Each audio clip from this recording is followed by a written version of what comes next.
All right, let's talk about the easiest way to plant your garden, and that's with winter sowing. So believe it or not, I start the majority of my garden all at once in the winter time.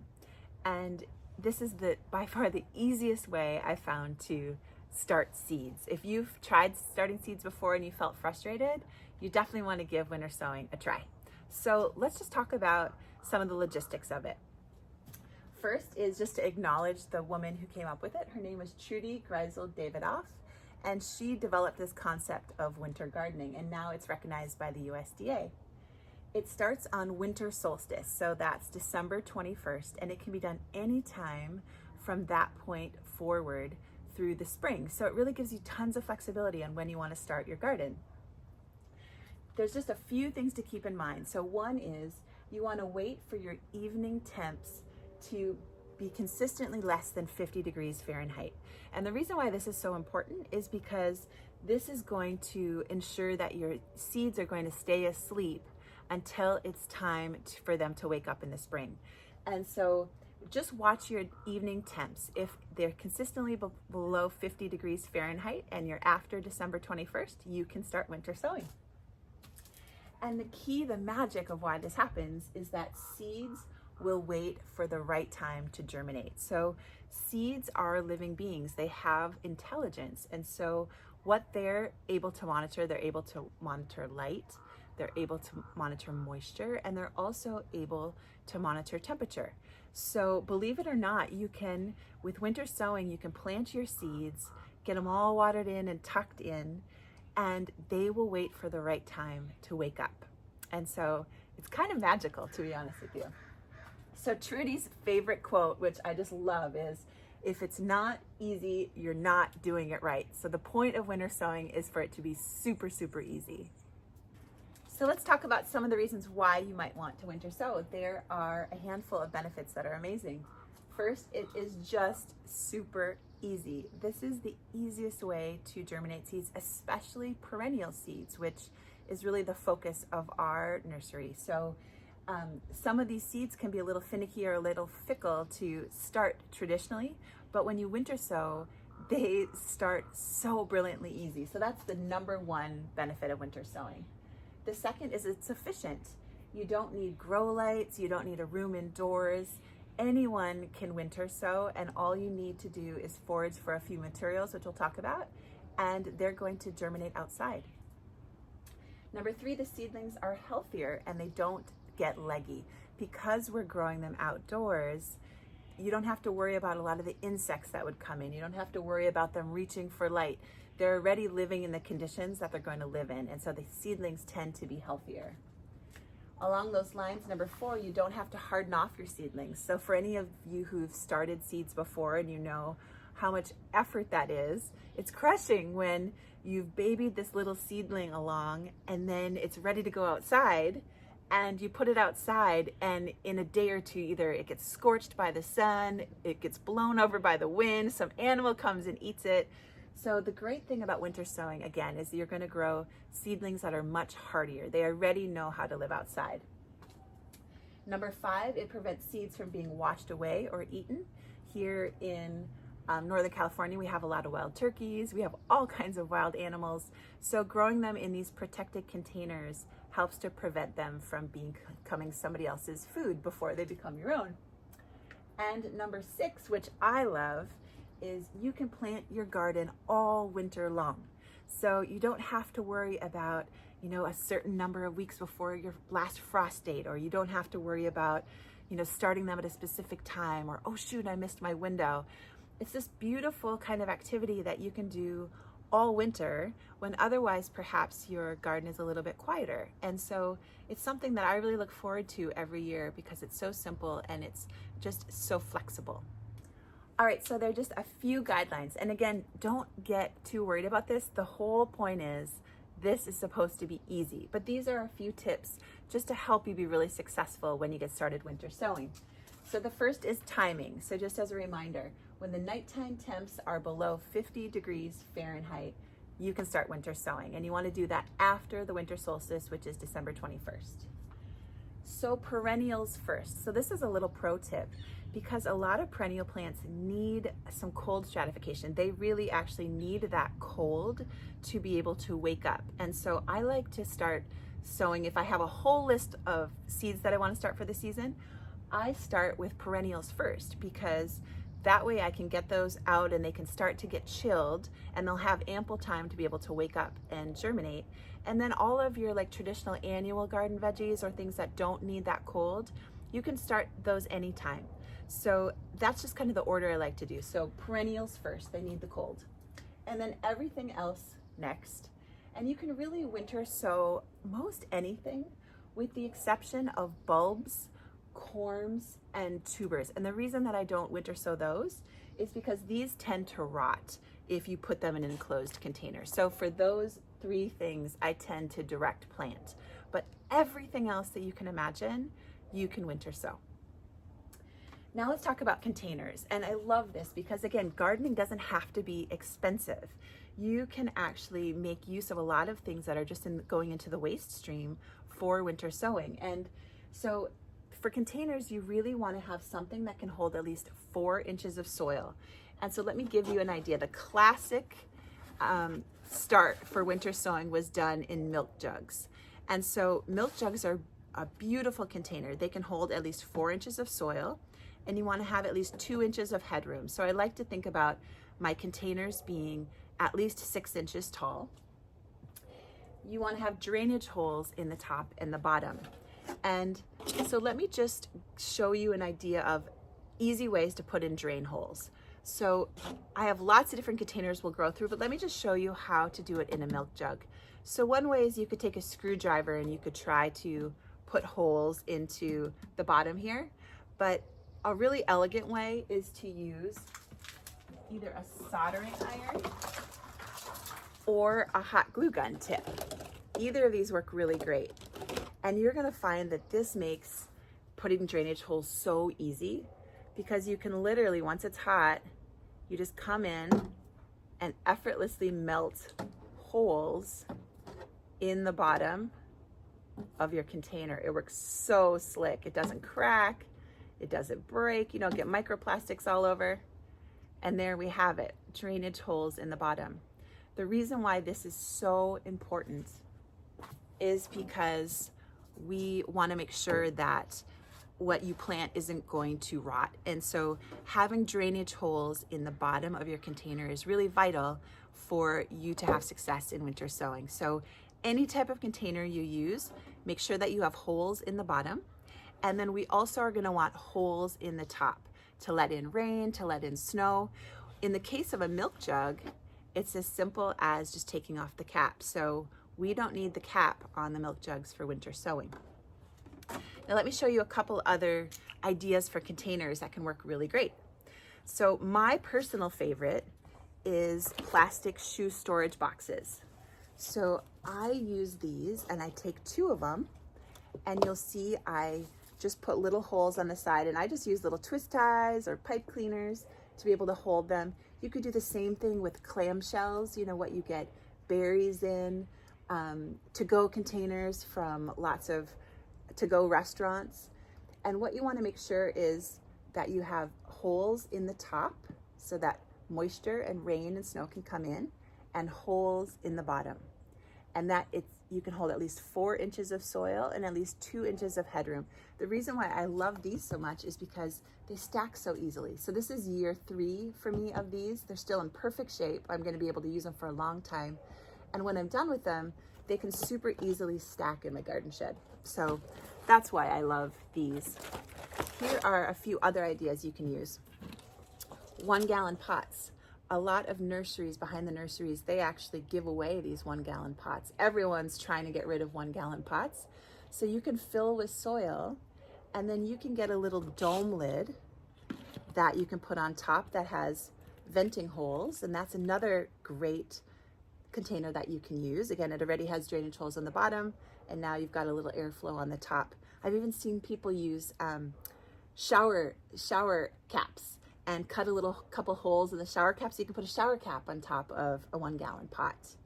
You can also use clamshells that you might get salads or berries in. I like to use one on top of the other.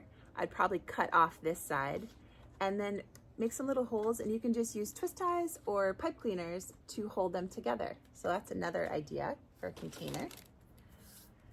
And then another possibility, if you have a lot of something to grow, you could use a plastic storage tote, you know, something that has a lid.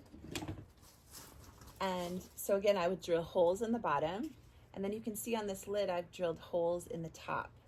And so if you have, like, you know, if you want to have a whole bunch of flowers or a whole bunch of something, this is a great way to start just a ton of a particular seedling. And then lastly, for those who might have smaller gardens, this is another really great way to do it. So you can take little 4-inch pots. Again, these are taller ones, so these ones are at least 6 inches tall. And you can put a whole bunch of these different pots into a tote. Again, it can be any size tote as long as sun can penetrate, as long as it has a transparent lid. And then you could start each individual plant that you want in these 4-inch pots, and then put the lid on. And voila, we have a great winter sowing container. All right, let's talk about how to prepare a milk jug. Since these, almost everyone has them laying around, and if you don't, you can easily forage. Like I got these, for example, from a local coffee shop, so super easy to find these. And so what you're gonna wanna do to prepare it is you can take either a scissors or some type of a box cutter, and you wanna cut all the way around. Again, you wanna have 4 inches of soil, so leave yourself 4 inches of room. And then you're gonna cut all the way around, I would say about, you know, a little over 3/4, because you wanna leave yourself a hinge. And that makes it super easy to be able to open and close. And so again, remember, top is off, and I've pre-drilled some holes, or I've actually melted a few holes into the bottom for drainage. And then we're going to fill up with pre-moistened soil.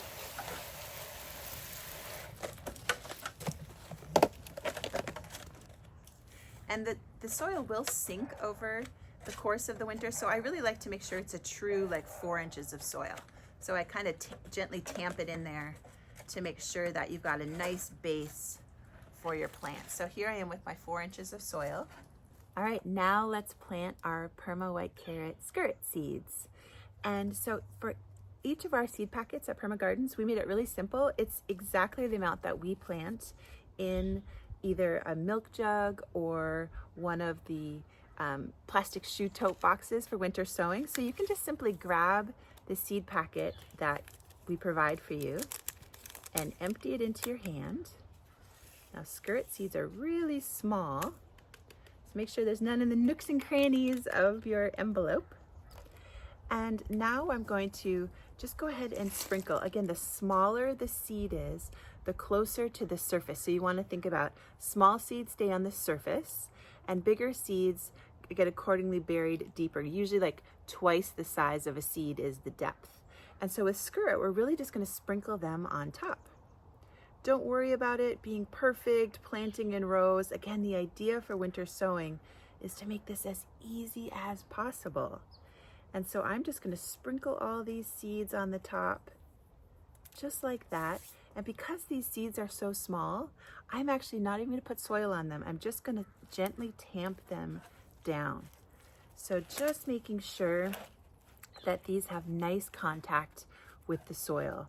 And this is really important step, tamping, because this is what's going to ensure that each seed is connected with something moist, because we want to keep them moist as they are in their winter sowing containers waiting to wake up. So we've got those tamped in. And next, important, label. So one of the only downsides of winter sowing is it's so dang easy that you're going to forget, because you don't have to keep babying them. You can start so many seeds, things you might have never tried before, but it can be overwhelming if you think you're going to remember, but you don't. And so take it from me, label.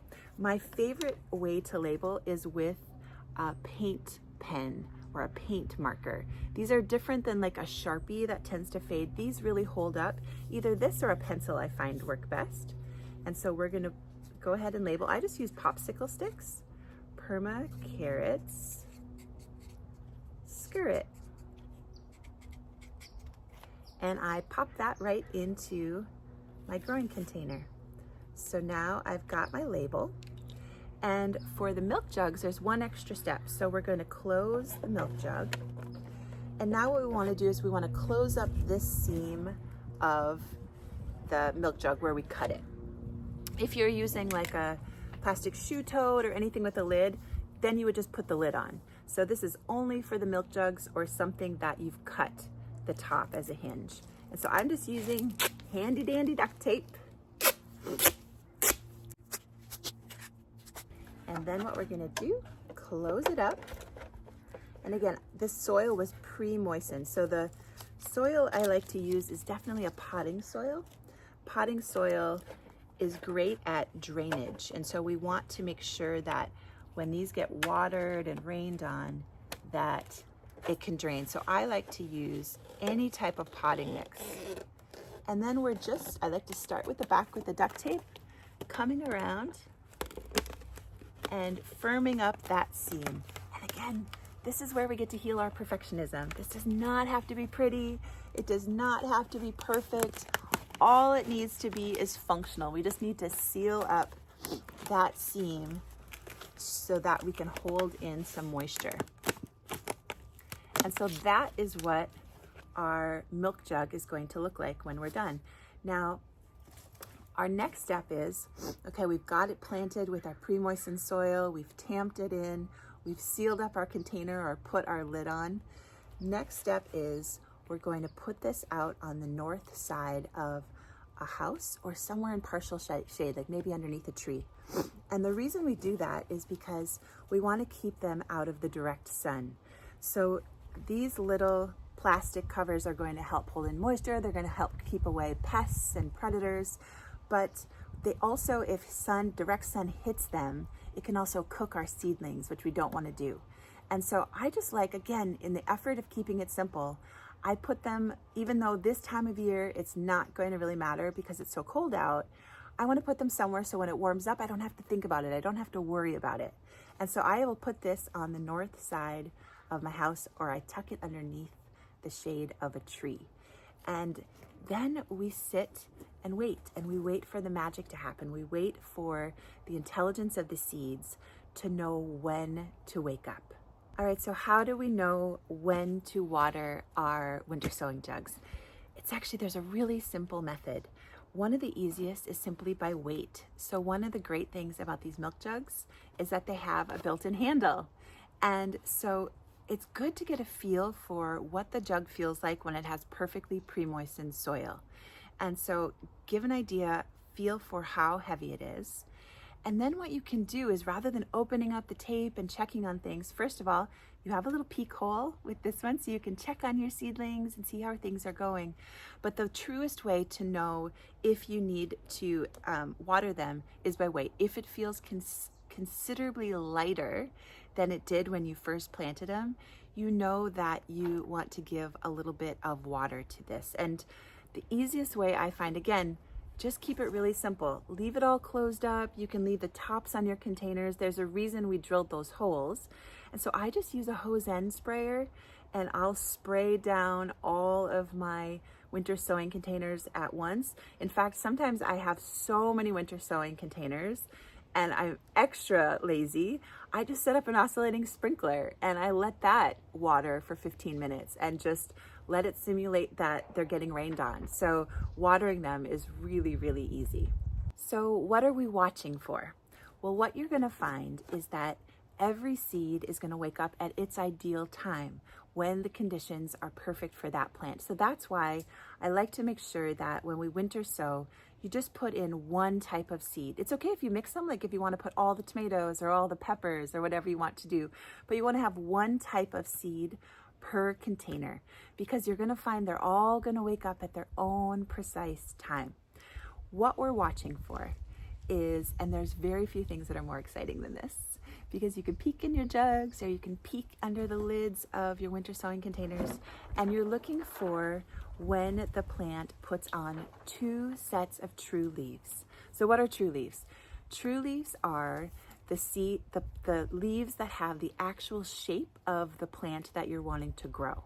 So in the case, let's say, of skirt that we just planted, it's first going to put up its baby rounded leaves, cotyledon leaves, and all these leaves look the same for every plant.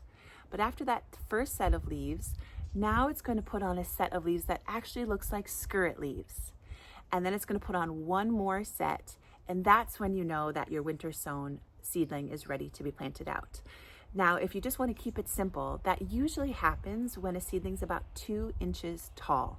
So you can also use that as a rule of thumb. So you're just kind of watching to see what's happening in there. You're peeking in to see. And what I like to do, again, with the goal of this being so easy, and we want to grow seedlings that are as tough as possible, I like to, once we see a couple sets of true leaves, I actually open up the containers, take the lids off, open up the milk jugs, and expose them to the elements a little bit. If you live somewhere where you have like real huge weather swings where you know there's gonna be like a hard frost or something at night, then maybe the most I would do is like close the cover back up to give them a little protection. But really, you'd want to baby these as little as possible. We really want them to be tough. And so let's talk about how to plant out our winter seedlings. So here's an example of sedums that I did some winter sowing with. And so what I like to do is to use, it's called the Hunko Seeds method. And the Hunko Seeds method is so simple. For the Hunko Seeds method, you really treat your winter sowing container like a pan of brownies, which who doesn't love brownies? And so what I do is if I take out my winter sowing, this was in a 1-gallon pot, so I'm just going to put it here. I use some type of a knife. I really love a hori-hori. It's my favorite gardening tool because it has a serrated edge here, what we can use for cutting. So you can do this, but any kind of knife to separate. And we're just going to cut sections, our seedlings into sections. So if this was a square, I would just cut this just like brownies. Now, if it's a plant that you want to have smaller sections of, cut it smaller, like petite fours, you know? You get to decide, again, there's no right or wrong way to do this. But one of the things that I want to empower you with is that the root systems of these winter sown seedlings are going to be much more robust than if you had babied them in a greenhouse. So you can go ahead and divide these into whatever sections you feel good about. And then we're going to plant these into the garden. And so go ahead and plant just like you would any other type of a seedling. Well, one thing I like to think about is that we've grown these winter sown seedlings without any fertility. And so that's one thing I want to mention is that you don't need to give fertilizer to your plants as they're growing winter sowing. They have all the food that they need in their seed coat for them to be able to put up 2 sets of true leaves. But when you plant them out at this point, they're going to be hungry because they haven't been fed. So when I put them into the garden, I usually water them in with like maybe a 1/4 strength fertilizer. And I really love a combination of fish emulsion and sea kelp. That's just a really nice organic way to feed. And so I like to do a nice light watering. So whatever the suggestion is on the bottle, I would do about 1/4 of that, you know, just a nice gentle feeding to get your plants off to the races. So from my winter sowing to your garden, I hope this is so helpful for you. And I hope you feel super empowered how easy starting your garden from seeds can be.